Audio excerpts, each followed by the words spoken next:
Hey, boys and girls. Good to see you all. Looking bright and chipper this morning. Hey, I could use your help. First of all, let me ask you something. Do you like secret messages? You like secret messages? Like spies use? Hey, how's it going, Bristol? Hi, what's your name? Cynthia, nice to have you here. Anyone like secret messages? Do you know any secret messages? No? Let me teach you some that Miss Tessa and I use in social circumstances. Yeah. One of them is this one. It's like this. Any idea what that means? Yeah? Out? Yeah, out. Yeah, that's pretty much what it means. Yeah, it means it's time to go. Yeah, we're reminding each other, hey, it's time to go. Yeah. Here's another one that Tessa uses for me. She goes like this. Any idea what that means? What do you think? Be quiet. Yeah. It means you're talking too much. That's what it means, yeah. Secret messages are helpful. They can help you remember things and help you remind each other things that are important. And here's a message I'd like to teach you. I'd like to teach you a secret message this morning.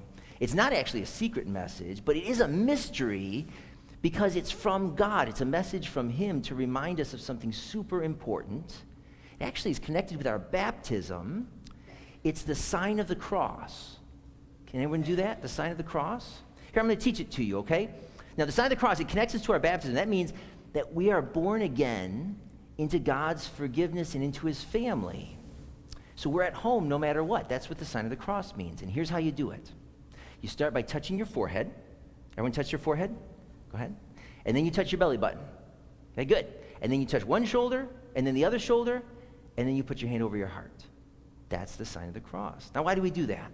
What's the message there? Well, what do you do with your head? Why do we touch our head first? What do you do with your head? Anyone?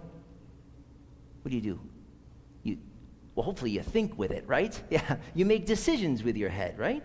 So we touch our head, because that's part of this.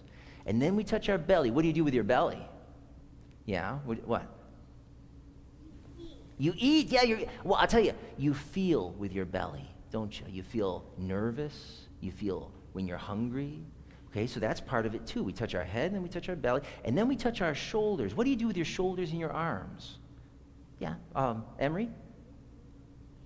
Yeah, you do stuff. You touch stuff. You do stuff with your shoulders and your arms, right? Yeah, good. And then your heart, what do you do with your heart? Freddie? Yes.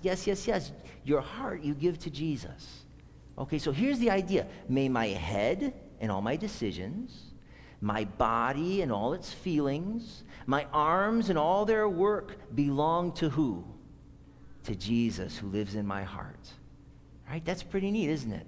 That's that secret message. It reminds us that we're at home in our body because all of it is connected when it belongs to Jesus, right? All these things kind of fit together when they belong to Jesus.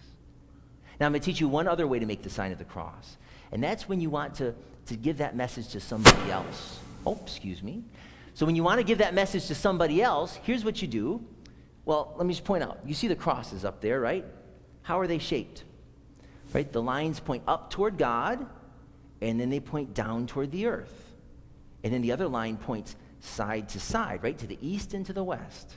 So when we make the sign of the cross to someone, we say, hey, we believe that God the Father is above you, and that He gave you the earth, the place where you're standing, to belong to and for you to take care of for your benefit.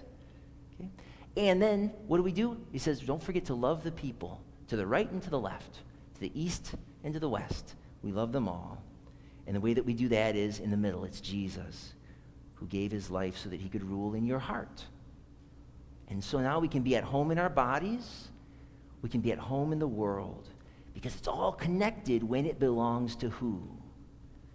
To Jesus. That's right, to Jesus. Boys and girls, thank you so much. Don't forget to do that, to make the sign of the cross. I do it every morning so that I can remember how all of this and all of this belongs to who? Say it all together. Who does it belong to? Belongs to God. That's right. It's all Jesus. Okay, you can go back to your seats, and we'll continue with our hymn of the day.